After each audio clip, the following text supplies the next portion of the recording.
ইন্ডিয়ার মেলা স্পোক্সম্যান আছে, পুন্দের আলো, দিল্লি স্টার, এগুলো সেগুলো আছেই তো, কিন্তু পলিটিশিয়ানদের মধ্যে সরকারের মধ্যে বুড়া কিছু আছে, যেমন ধরেন শিলং সালাউদ্দিন আছে, আমির খসরু আছে, মির্জা ফখরুল আছে, বা মেজর হাফিজ আছে, গয়েশ্বর আছে, এ তো বলবে না, রিস্ক আছে।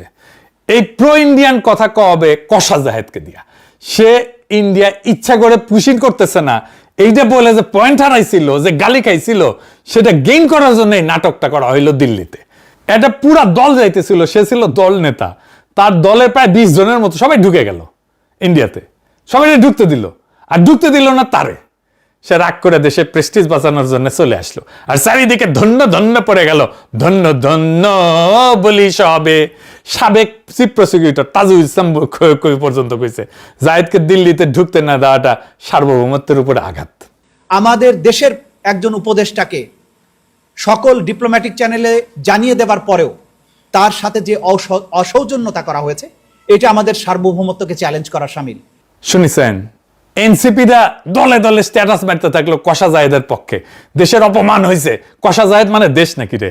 জামাত দিছে কিনা জানি না, দিতেও পারে। বাংলাদেশের পলিটিশিয়ান হইতে হইলে তার উন্নত মানের বেকুব হইতে হয়। বেকুব না হইলে ইন্ডিয়া বাংলাদেশে এরকম রাজধানী চালিতে পারে দিনের পর দিন, এতদিন ধরিয়া। ব্যাস ব্যাস, তারপরে এখন কষা জায়েদ এখন অ্যান্টি ইন্ডিয়ান সিপা সালার হয়ে গেল। নিজের কাণ্ডজ্ঞান দিয়া বলেন তো, সে যাবে, এটা কূটনৈতিক চ্যানেলে জ্বালানো হয়েছে, সে নিজেই বলছে। শোনেন, আমার তো একটা ডেলিগেটকে লিড করছে, আমার সাথে আরো মানুষজন ছিলেন, তারা তাদের ইমিগ্রেশন পার করে চলে গেলেন। আমার ইমিগ্রেশন যখন শুরু হলো, আমি মুহূর্তে বুঝতে পারলাম তারা দেরি করছেন, তাদের সময় লাগছে। আমাদের হাই কমিশনার প্রথম থেকে আমার সাথে ওখানে ছিলেন, পুরো সময়টা হাই কমিশনার পাশে ছিলেন। তিনি তার জায়গা থেকে সলভ করার চেষ্টা করেছেন বিভিন্ন জায়গায় ফোন করে। এই রাষ্ট্রের, আমি আবারও বলছি, ব্যক্তি না, আমি এই রাষ্ট্রের একটা পদে আছি, সেই পদের প্রতি যে সৌজন্য, সেটা ল্যাক করেছে বলে আমার মনে হয়েছে। যে আমি ম্যালট্রিটেড হয়েছি, আমার সাথে সঠিক বিহেভ করা হয় নাই। কারণ আমি যখন যাব, এই তথ্য জানানো হয়েছিল। শুনেছেন, হাই কমিশনার নিজে উপস্থিত আছে এয়ারপোর্টে।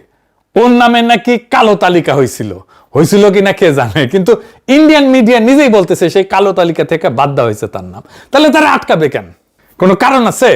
তাহলে এটা নাটক না? এখন এসে বলতেছে ভারতের সাথে আমরা সম্পৃক্ত হইতে চাই। এবার একটা জিনিস চিন্তা করে দেখেন, ভারতের সাথে আমরা সম্পৃক্ত হইতে চাই, এই কথাটা যদি কষা যায় 2 দিন আগে কইতো, গালি খায়া লম্বা হয়ে যাইত একেবারে। এখন খুব স্বাভাবিকভাবে কইতে পারলো, কোনো প্রতিবাদ হইল না। পারলো কারণ ওই নাটকটা করে আসিছে। কইতেছে কি, ভারতের সঙ্গে আমরা এনগেজ করতে চাই, আমাদের সমমর্যাদার ভিত্তিতে আমরা ব্যবসা বাণিজ্য সহ আরো অনেক কিছুতে আমাদের উন্নতি করার সুযোগ আছে। আমরা যে জায়গায় ছিলাম সেখান থেকে তো আমরা নেমেও আসছি। ইন্টারিমের সময় সম্পর্কটা যথেষ্ট খারাপ পর্যায়ে গেছে, সেগুলো সরাই রেখে আমরা এনগেজ করতে চাই, ব্যবসা বাণিজ্য করতে চাই। আমাদের এক্সচেঞ্জ নানা ফর্মে হইতে পারে, ওই ব্যবসা বুঝে, কত ব্যবসা বুঝে। তা আমাদের হাই কমিশন গুলো এনগেজ করতেছে না, ওখানে আছে না হাই কমিশন, আমাদের পররাষ্ট্র মন্ত্রণালয় আছে না, ওরা এনগেজ হইতেছে না। ওই এটা শিক্ষি মন্ত্রী পদমর্যাদার একটা উপদেষ্টা, যার আসলে কোনো কাম নাই, কোনো কাজ নাই, কিন্তু কোনো নির্বাহী ক্ষমতা নাই। সে কি এনগেজ হবে ইন্ডিয়ার সাথে? ওই বুঝে এনগেজ হওয়া কি? ওই ব্যবসা বাণিজ্য বুঝে, ব্যবসা বাণিজ্য করার জন্য এনগেজ হইতে হয়। ওই বেকুব জানেও না যে দুইটা সরকার খুব স্ট্র্যাটেজিক ব্যবসায় যুক্ত হয়, যেমন অস্ত্র, সামরিক সহায়তা, নজরদারির যন্ত্র, প্লেন, হেলিকপ্টার, এনার্জি, এই সমস্ত জায়গায়। বাকি ব্যবসা কি সরকারের উপরে নির্ভর করে বসে থাকে নাকি? এটা বেকুব, বালসিয়ন। চাল ডাল আটা তরকারি মশলা এগুলো কি সরকারের উপরে নির্ভর করে? যেখান থেকে কম পাবে সেখান থেকে ব্যবসায়ীরা কিনে আনবে। হাসিনার আমলে তো অবাধ বাণিজ্য চলিছে না ইন্ডিয়ার বাংলাদেশ, আমরা কি এক্সপোর্ট করতে পারছি ইন্ডিয়া? উল্টে আমাদের ইকোনমিকে মানসিকভাবে পঙ্গু করে ফেলা হয়েছিল। আমরা আমাদের চাহিদার চাইতে বেশি পেঁয়াজ উৎপাদন করি, তাও বাংলাদেশের মানুষ মনে করতো ইন্ডিয়ান পেঁয়াজ ছাড়া আমাদের রান্না হবে না, আমাদের রান্নাঘর বন্ধ হয়ে যাবে। ইন্ডিয়ার সাথে আমরা ব্যবসা করি নাই, ওদের জিনিস টাকা দিয়ে কিনলেই হয় না, তো ওদের টাকা দিয়ে কেনা হবে, তারপরে আমাদের কৃতজ্ঞ থাকতে হবে ইন্ডিয়ার উপরে। ইন্ডিয়া কতগুলো কারখানা করছে বাংলাদেশে, আমরা কয়টা কারখানা করতে পারছি ইন্ডিয়াতে? একটাও না। ইন্ডিয়ান ডাক্তার এসে দেদারসে প্র্যাকটিস করে গেছে না বাংলাদেশে, শহরে শহরে গিয়া। ইন্ডিয়ান ফার্মাসিউটিক্যাল কোম্পানি বাংলাদেশে কারখানা করছে না, সান ফার্মা কারখানা করছে না, প্রচুর ব্যবসা করতেছে না। আমরা কি করছি?